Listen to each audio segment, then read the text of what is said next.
Hello everyone, thank you very much for watching.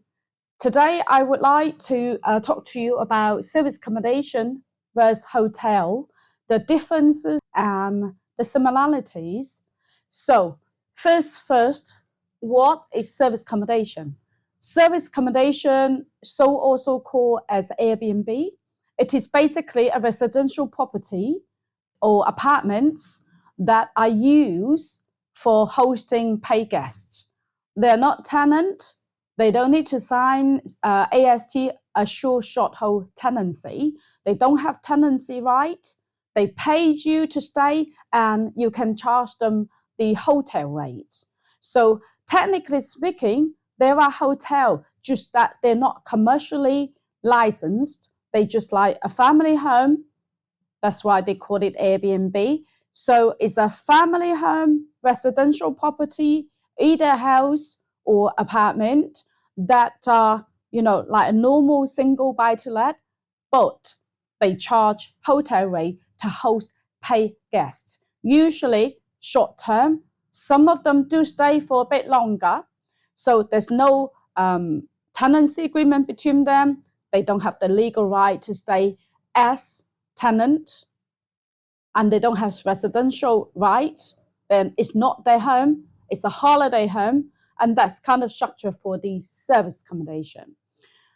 Now, hotel, as you know, that is like a commercial lease block of, a building that licensed, regulated as commercial use, and accepting pay guests for a nightly basis.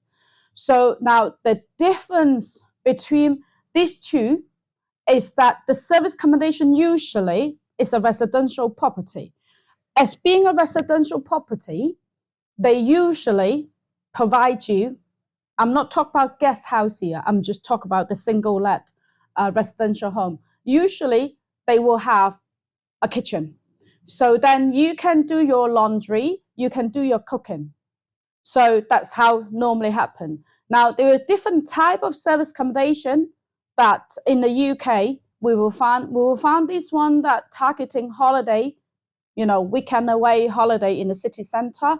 This one that targeting the holiday booker like the beach, seasonal, or near museum for the pay. And they also have this one near the airport for the one night travelers. You also have this one near conference stadium.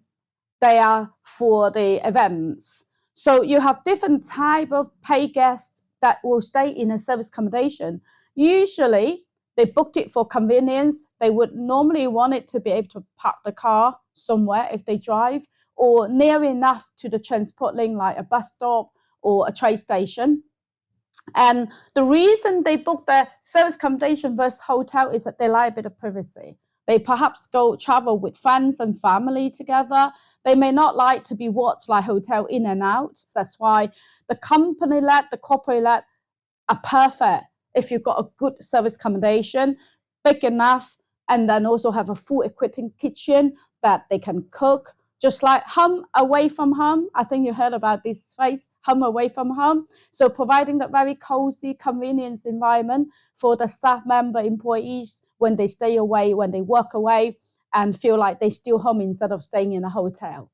Now, the difference for hotel is obviously, you get someone cook for you. Hotel usually providing breakfast, and you got dinner, you got a bar. So you don't have to do your own cookings. And also, hotels usually do bed change daily basis, really, unless you request not to bother. But some people like housekeeping, daily housekeeping, then the hotel will usually send cleaner in and do the bed change on a daily basis. So you got a nice fresh bed every day you come back. The difficulties with hotel is the laundry. They don't, if you have to use hotel laundry, it's going to cost fortunes. And also you can't really do your cooking. I mean, the English breakfast is lovely, continental English breakfast. But when you eat that every day, imagine you are served and paid and eat that English breakfast every day, even if it's a buffet style, every day. The first day, it's fantastic, lovely breakfast. The second day, the same. The third day, the same. The last day, you were like, oh, I had enough of this. But if you're paying like £15 a breakfast, having a bowl of cereal with some milk, I think you would know that the value is not justified, right? So a lot of people just preferred, instead of stay in expensive hotel, then stay in a service accommodation, even if they pay the same amount of money just to get the convenience out of it. Now, what if you don't pay for the expensive hotel? The cheap hotel is a nightmare. Cheap hotel's nightmare is first the service usually. I would say not very good. You have to just self-check-in, self-check-out. If you want some help, you not ring, ring, ring, you can't hardly find anybody, because for them to be cheap, they have to take away something. The most expensive cost to run a hotel is the labor, right? It's the service. Put one person there on duty, done, cost 30K a year, right? Easy. So for them to make profit, the cheaper hotel get rid of a few things. The first is labor, the receptionist.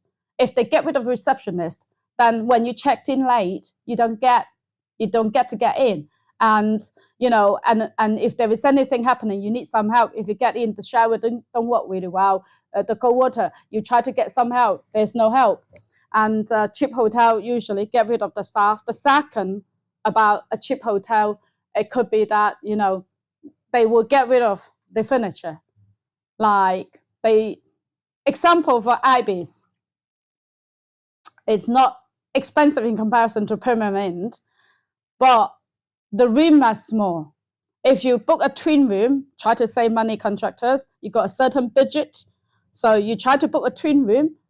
There is no bedside drawer. There is no wardrobe. The room is teeny.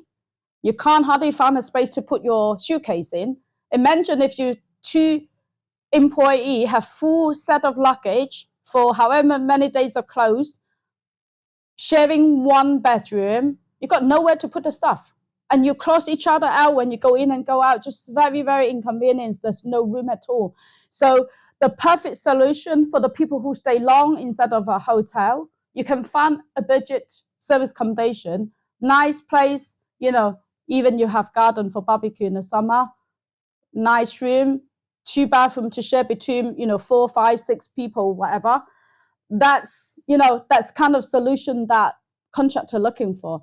Even for holiday makers, unless you want convenience, you can't be bothered to do the cooking. Some people go away to treat yourself, have a weekend away, they stay in a hotel. I love hotel because I like people cooking for me. I don't have to worry about doing shopping and all of that. But it comes with a cost. And if you save up for holiday, you like a nice hotel, then this is the solution. But if you want to sort yourself out, you like to do some cooking, show off to your family, friends, or you want to have a party with a lot more space in the lounge, you've got a kitchen that you can prepare food, then the service accommodation is your perfect choice. And I hope I explained to you in terms of similarity and difference with the service accommodation and the hotel. Now, obviously, the similarity is that they both pay guests. The people that the target customer they choose are very similar, except that you've got more different, perhaps, suitability for the service accommodation in terms of what they are there for. With the hotel, because the limitation of the space, limitation of what they don't have, like a kitchen and lounge, then might not be very suitable for the larger group and who wanted to stay in there for a longer time. So I hope you found it useful. If you wanted to ask me any question about service accommodation, property investing, even raising finance, you're welcome to join me in the one-day in-person event, or you can book into the free webinar. And if you like to discuss how we can help you, you can book a one-to-one call with my team. We're more than happy to hear from you. Thank you very much for watching.